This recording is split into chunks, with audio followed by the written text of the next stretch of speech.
감사합니다. 열왕기상 19장 보겠습니다.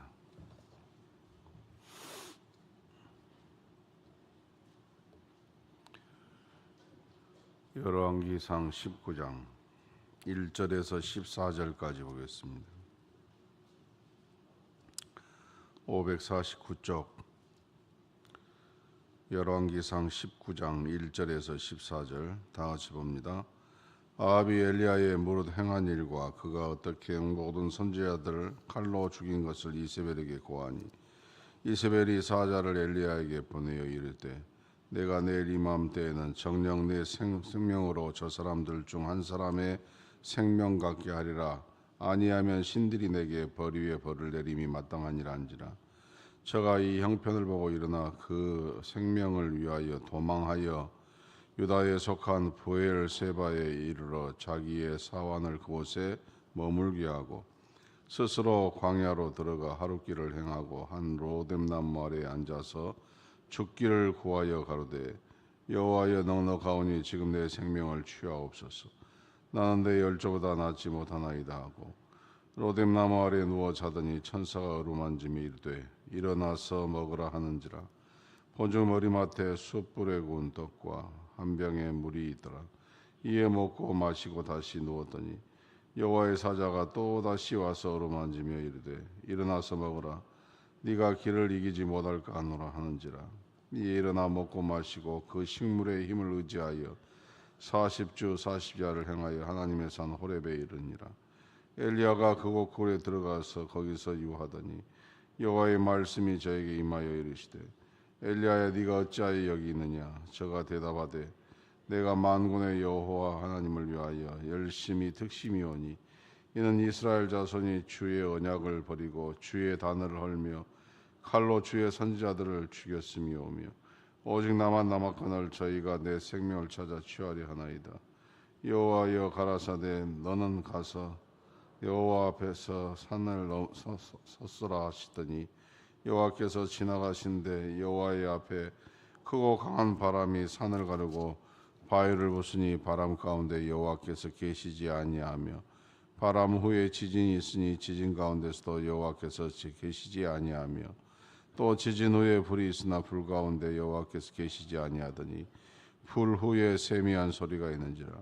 엘리야가 듣고 겉옷으로 얼굴을 가리우고 나가 굴 어귀에 섬에 소리가 있어 저에게 임하여 가라사대 엘리야야 네가 어찌하여 여기 있느냐. 저가 대답하되 내가 만군의 하나님 여호와를 위하여 열심히 특심하오니 이는 이스라엘 자손이 주의 언약을 버리고 주의 단을 헐며 칼로 주의 선지자를 죽였습니다. 오직 나만 남았거늘 저가 내 생명을 찾아 취하려 하나이다. 아멘.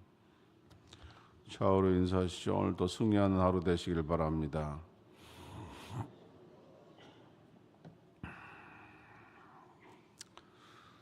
과거의 신앙의 행적이 아무리 화려하고 능력이 있다 할지라도 그 사람의 기도가 어리석은 기도가 된다면 하나님은 듣지 않으신다는 내용이 오늘 본문의 말씀입니다. 지금 엘리야가 기도 대결을 했던 모습은 엄청난 사실이었죠.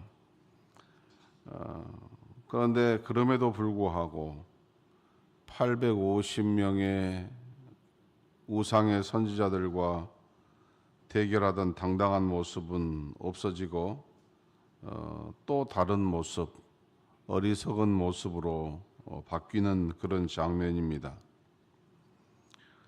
과거에 그의 화려하고 능력이 있던 모습이 어떤 모습이었습니까? 3년 6개월 동안 나라가 비가 오지 아니할 때에 비 오기를 기도함으로 그의 제단에 하늘에서 불이 내리고 또 닫혔던 하늘에서 비가 폭우가 내리는 것을 경험을 했습니다. 그리고 850명의 우상의 선지자들을 단칼에 베는 그런 승리가 있었던 화려하고 능력 있던 그런 행적을 경험했습니다. 오늘 이 새벽에 나오신 여러분들도 나름대로 열심히 신앙생활하고 또 크고 작은 자신만의 신앙의 경험들이 계시리라고 생각합니다. 불받은 사람도 있을 것이고 절대 위기 속에서 건짐을 받은 분도 계실 것이고 또 기도하다가 신비한 경험을 해본 분도 계실 것입니다. 그런데 그것만 있는 것이 아니라 이것과 전혀 반대의 경험도 할 수 있다는 것이죠. 예전에 어떤 믿음 좋은 집사님이 저희 교회에서 잘 신앙생활을 했는데 어느 날부터 교회에 안 보이기 시작하는 거예요. 그래서 처음에는 무슨 일이 있나, 가정에 무슨 일이 있나, 그래서 전화를 해도 전화도 안 받고 한 주, 두 주, 세 주 지나서 이제 신방을 할 수 없이 갔습니다. 벨을 눌렀더니 누구세요 하고 나오는데 집사님이 나와요. 아이고 목사님 웬일이십니까? 아니 통 전화도 안 받고 안 보여서 왔습니다. 그래서 거실 소파에 앉았더니 그 집사님이 한숨을 쉬고 하는 이야기. 일은 무슨 일이 있겠어요? 아무 일도 없습니다. 그럼 왜 교회를 안 나오세요? 전화도 안 받으시고. 그때 하는 이야기가 그저 일은 없었는데 그저 아무것도 하고 싶지 않고 교회 나가는 것도 귀찮고 교회 나가서 예배 드리는 것도 괜히 귀찮아져서 안 나가지네요. 그렇게 열심히 있었던 집사님이에요.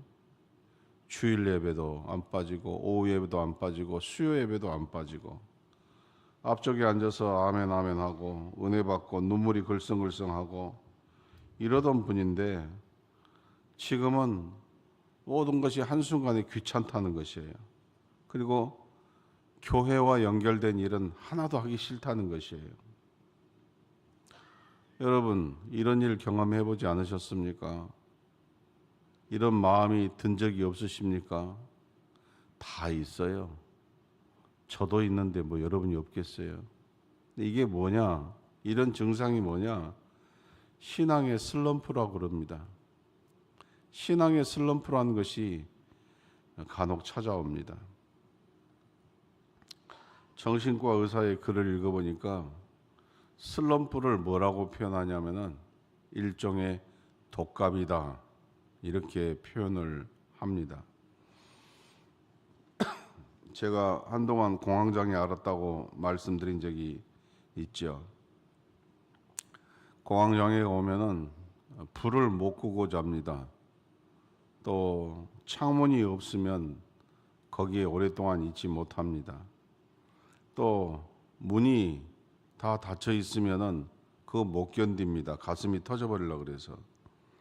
그리고 혼자 있으면 불안해서 혼자 있지를 못합니다. 그리고 가만히 있어도 마음이 무섭게 떨려서 굉장히 괴롭습니다. 어느 정도 괴롭냐? 높은 층에서 밑으로 탁 떨어져 버리고 싶을 정도로 그 정도 괴로운 것이 공황장애입니다. 제가 공황장애를 만날 때 3명의 의사를 만났습니다. 근데 3명의 의사가 저에게 똑같이 해준 말이에요. 목사님, 너무 걱정 마십시오. 그냥 독감이 왔다라고 생각하십시오. 이렇게 이야기를 해 주었습니다. 근데 저도 그 말이 참 하나님이 제게 해 주신 것처럼 굉장히 소망이 있는 말씀처럼 들렸습니다. 그래서 그 이후에 어떤 성도든지 우울증이나 공황장애가 왔다고 하면은 저도 똑같이 이야기를 해줍니다. 걱정하지 마십시오. 잠시 독감을 앓고 있는 것입니다. 그리고 기도하다가 안 되면 의사에게 가십시오. 도움을 받으십시오. 이렇게 이야기를 합니다. 저는 공황장애라고 진단받은 후에 약을 한 2, 3주 먹다가 제가 스스로 끊어가지고 그 과정을 이겨내서 거의 완치가 되었습니다. 슬럼프를 겪든지 공황장애를 걷든지 우울증을 걷든지 그것을 독감을 앓고 있다라고 표현하는 이유가 무엇일 것 같습니까? 두 가지입니다. 하나는 지나간다. 이런 것은 지나갑니다. 슬럼프나 공황장애나 우울증이나 다른 어떤 것도 다 지나간다는 것이에요. 두 번째, 재발할 수 있다라는 것이 반드시 붙어 있습니다.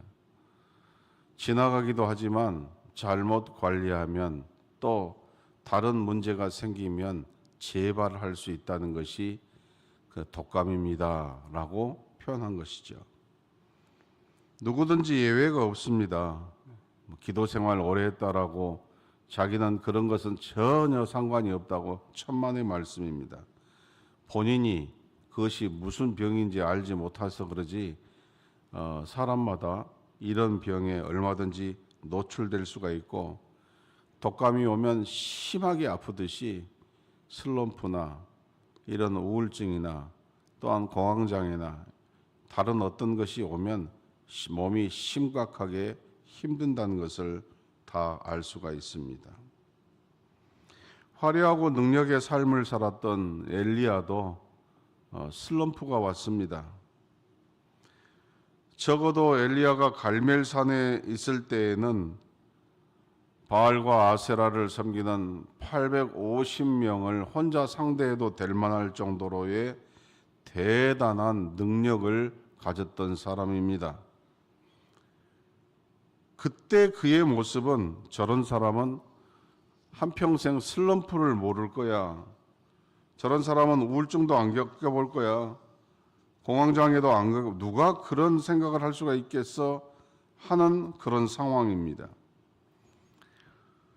지금도 이스라엘의 그 성지순례를 하면 갈멜산에 이렇게 데리고 가는데 갈멜산에 가면 엘리야 동상이 있고 방송실 내가 하나 보내줬는데 사진 그 엘리야가 딱 서 있는 것처럼 그리고 그 엘리야의 발밑에 있는 것이 뭐냐 우상 선지자들의 목을 발로 콱 누르고 있는 그런 장면의 동상이 있습니다. 그리고 그 동상 밑에 글씨가 써졌는데 그때 엘리야의 열심은 불처럼 타올랐다. 뭐 이런 말이 쓰여 있습니다.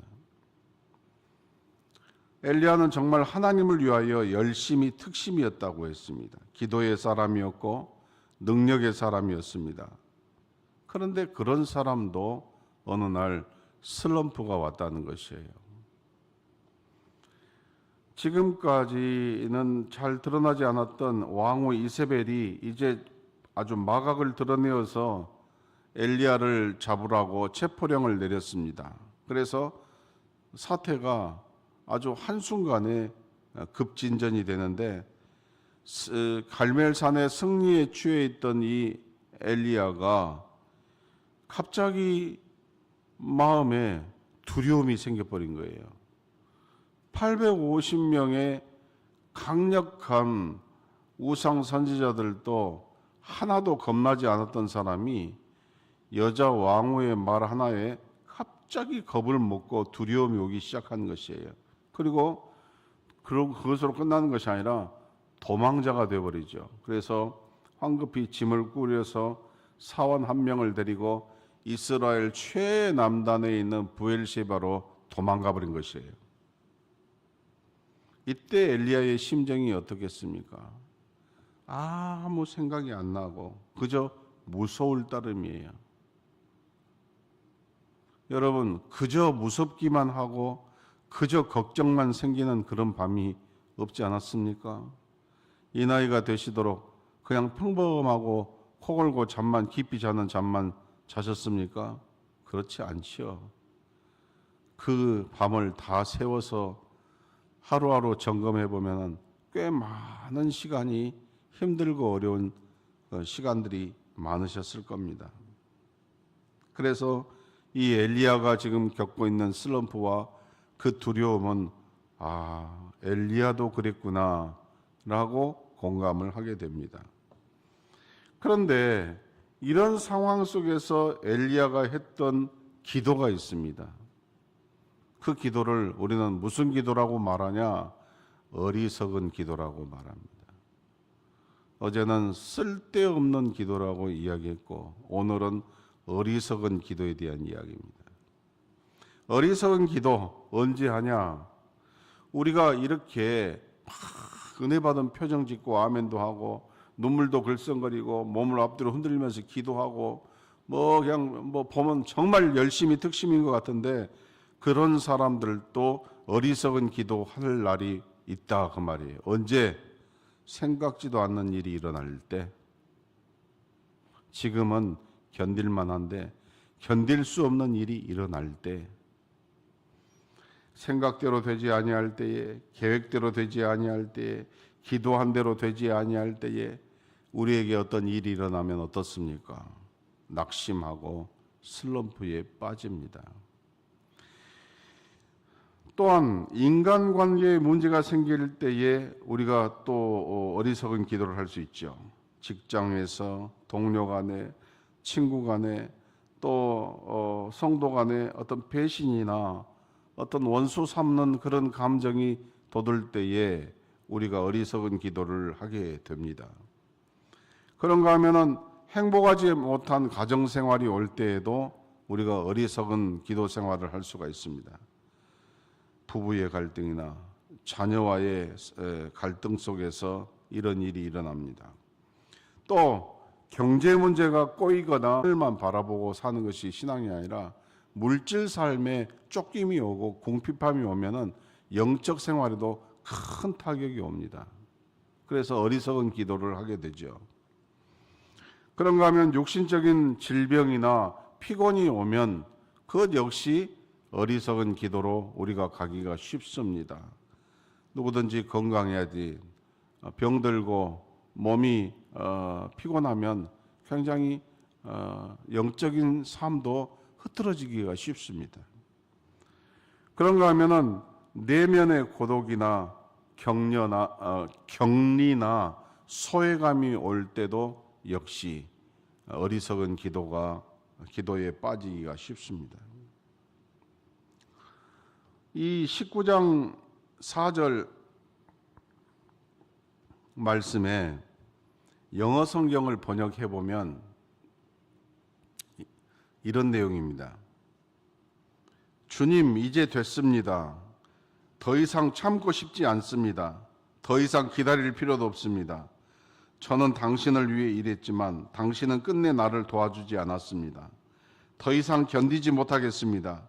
아무리 해도 소용없습니다. 이제 포기하겠습니다. 이게 영어 성경의 내용이에요. 똑같은 성경이에요. 근데 영어로는 이렇게 쓰여 있어요. 그렇게 화려하고 그렇게 능력 있는 기도 생활을 했던 주의 종도 위기가 오니까, 위기가 와서 슬럼프에 빠지니까 한순간에 이런 어리석은 기도를 하게 되는 거예요. 그러면 어리석은 기도는 왜 할까? 가장 중요한 것은 하나님보다 사람이 크게 보일 때가 있어요. 그러면은 어리석은 기도가 하는 거예요. 우리가 다 믿음이 좋고 하나님이 천지를 창조하신 하나님이고 구원자 되신 예수 그리스도를 보내주신 하나님인 줄 믿으면서 날마다 은혜를 주신다고 믿는데, 중요한 것은 그 하나님보다 사람이 더 크게 보여요. 그럴 때에 어리석은 기도를 합니다. 그래서 마태복음 10장 28절에 몸은 죽여도 영혼은 능히 죽이지 못하는 자를 두려워하지 말고. 그래서 근데 우리는 몸을 죽이는 사람을 두려워하고 몸과 영혼을 죽일 수 있는 하나님을 두려워하지 않아요. 그때에 슬럼프가 오면 심각해져요. 또 하나는 뭐냐? 그 순간에 슬럼프에 빠지는 그 순간에도 자기 공과에 빠지는 그런 경우가 생겨요. 슬럼프가 빠지면은 하나님만 붙들 줄 알죠. 천만의 말씀이에요. 그 자기 공과, 자기 자만심에 빠지는 거죠. 그래서 여기 엘리야도 뭐라 그래요? 내가 만군의 하나님 여호와께 열심히 유별하다 그랬어요. 특심이다 그랬어요. 지금 도망가가지고 슬럼프에 빠져있는, 코 빠져있는 순간에서도 자기는 지난날 하나님 앞에 열심히 살았다는 거, 이걸 항변하는 거예요. 뿐만 아니라 뭐라고 이야기하면은 아무도 없지 않았습니까? 저만 열심히 하지 않았습니까? 이렇게까지 하나님 앞에 따지죠. 그게 무슨 자리예요? 오만한 자리죠. 모세도 오만한 자리에 빠졌을 때 시험 들었고, 요나도 오만한 자리에 빠졌을 때 시험 들었어요. 우리도 막 눈물 흘리고 막 펑펑 보면서 제가 잘못했지요. 제가 잘못했지요. 제가 잘못했지요. 그럼 그 다음에 뭔 소리를 꼭 갖다 붙이냐면 그래도 이걸 갖다 붙여요. 그래도 제가 열심히 하지 않았습니까? 그래도 제가 해보려고 하지 않았습니까? 그래도 제가 있는 힘을 다해서 하지 않았습니까? 이게 붙어요. 꼭 자기 의, 자기 공과 자만심, 이게 꼭 뒤에 갖다 붙어요.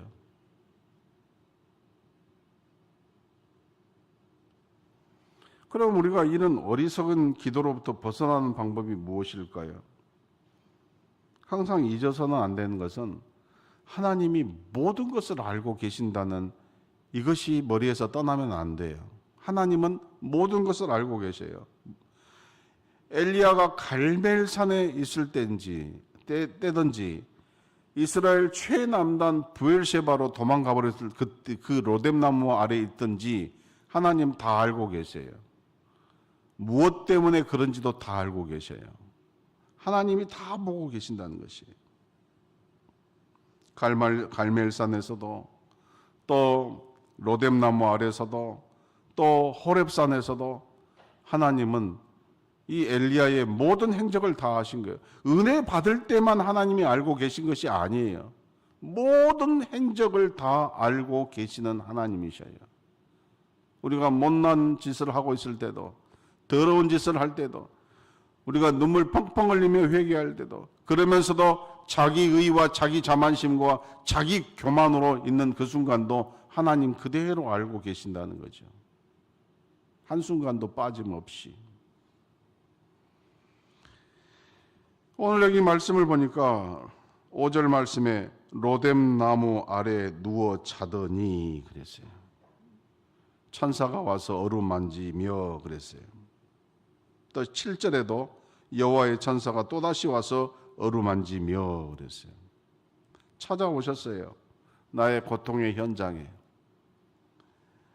내가 모든 것을 손에서 놓아버리고 내 정신줄을 놓아버리고 내 마음에 있는 소망의 가닥을 다 내려놔버린 그 순간에도 하나님은 알고 계시면서 나를 찾아와서 어루만져 주시는 그 하나님을 오늘 아침에도 만나기를 주의 이름으로 축원합니다.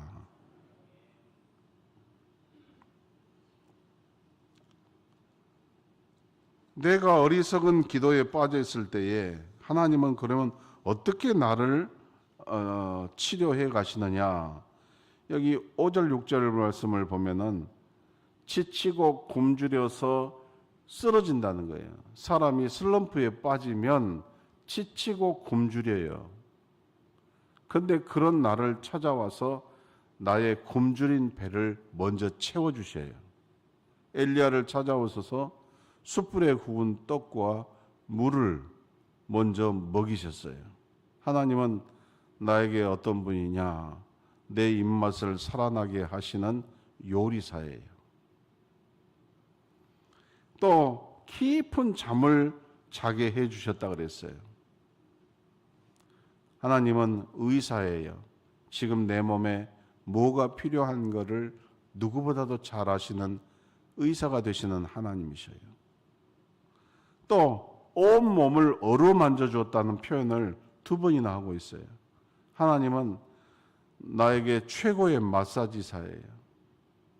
그래서 내 몸이 어디가 풀려야 될지를 누구보다도 잘 알고 계시는 하나님이셔요. 10절 말씀부터 보면은 엘리야가 하나님 앞에 징징거리면서 변명을 합니다. 그런데 그 변명을 다 들어주셔요. 말 끊지 아니하고 하나님이 다 들어주셨어요. 하나님은 내 인생의 가장 귀한 상담자셔요. 12절 말씀을 보면은 크고 무서운 바람이 아니라 지진이 아니라 불이 아니라 세미한 소리로 그를 만나 주셨다 그랬어요. 물론 어떤 경우에는 무서운 바람 속에서 만나 주시기도 하고 또 어떤 경우에는 지진 속에서도 만나 주시고 어떤 때는 불 가운데서도 만나 주셔요. 그러나 하나님은 나의 상태에 따라서 나에게 맞게 만나 주셔요. 눈높이 하시는 하나님이셔요. 그래서 그때 엘리야를 만나 주실 때는 가장 따뜻하고 가장 다정한 소리로 엘리야를 만나 주셨다라고. 세미한 소리란 말이 그런 뜻이에요.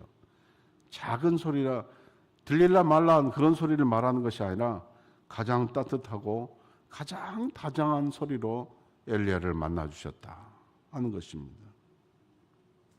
오늘 이 시간에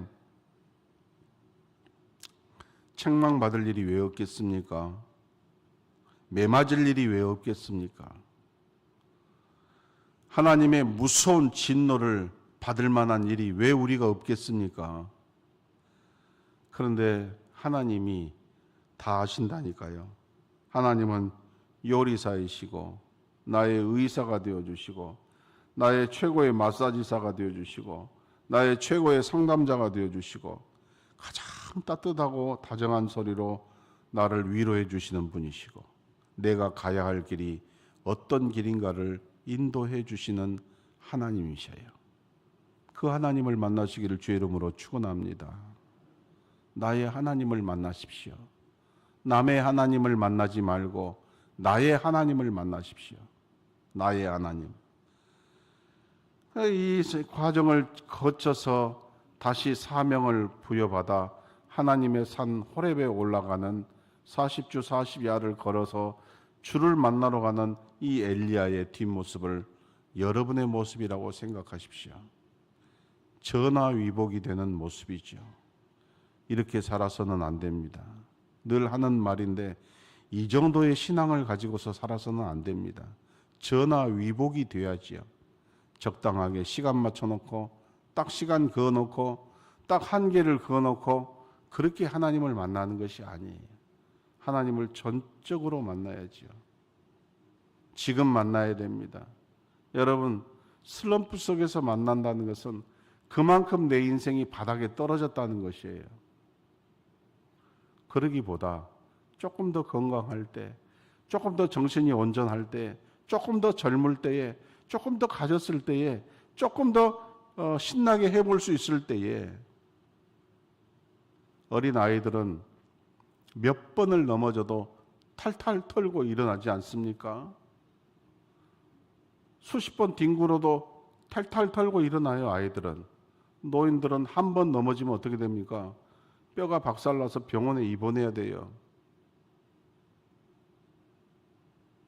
조금이라도 더 핏기가 있고 조금이라도 더 건강하고 조금이라도 더 힘이 남고 조금이라도 총기가 남아있고 그럴 때에 주를 위하여서 멋지게 살아드려보는 저와 여러분 되기를 주의 이름으로 축원합니다.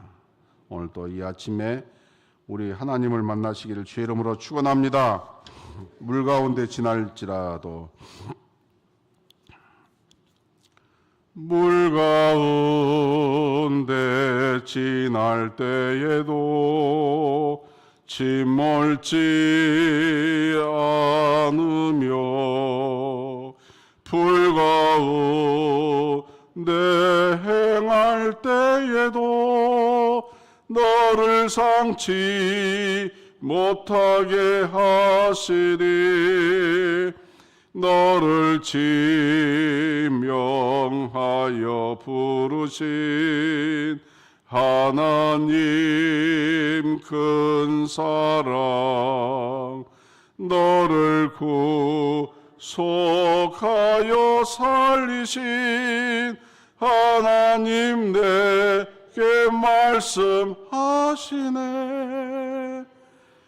두려워 말라, 놀라지도 말라.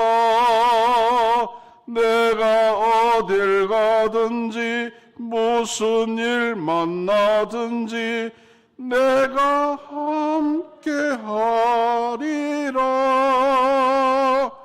두려워 말라, 놀라지도 말라. 내 너를 붙들리라, 너를 도우리라. 주님 약속하셨네. 아멘. 기도하십시다. 주님, 이 아침에도 저희를 붙들어 주시옵소서. 물 가운데 갈지라